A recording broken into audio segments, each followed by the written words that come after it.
یہ بھی بڑا اہم سوال ہے، اکثر لوگ پوچھتے ہیں تہجد کتنی رکعتیں، تو یہ ظہر اثر وغیرہ کی طرح مقرر رکعتیں نہیں ہیں، اس میں وسعت ہے، ٹھیک ہے، کم سے کم اور زیادہ سے زیادہ تعداد.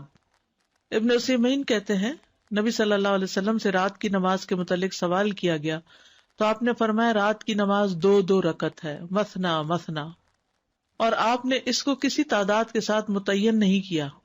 آپ نے یہ نہیں فرمایا 4 ہے، 6 ہے، 8 ہے، 10 ہے، نہیں، کیا فرمایا 2 ہے. تو جب نبی صلی اللہ علیہ وسلم نے اس کے لیے کسی گنتی کو متعین کیے بغیر کیفیت کو واضح کر دیا تو اس سے معلوم ہوا کہ نماز کا معاملہ اس بارے میں وسعت رکھتا ہے، یعنی اس میں کافی گنجائش ہے. انسان 100 رکعتیں بھی پڑھ سکتا ہے اور 1 رکعت کے ساتھ اس کو وتر بنا سکتا ہے. تو اصل بات یہ کہ انسان جتنی طاقت پاتا ہے اتنی رکعتیں ادا کر لے، ٹھیک ہے. ابن باز رات کی نماز کی تعداد کے متعلق کہتے ہیں کہ یہ بات ہر انسان کی طاقت کی طرف لوٹتی ہے، اور نبی صلی اللہ علیہ وسلم 11 رکعت ادا کرتے اور 2 رکعت پر سلام پھیرتے.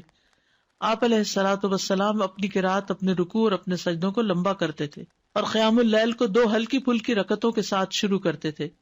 سب سے بہتر یہی ہے، اور اگر وہ 3، 5 یا اس سے بھی زیادہ پڑتا تو کوئی حرج نہیں، ہر ایک اپنی طاقت کے مطابق ادا کرے گا، اس میں کوئی حد نہیں.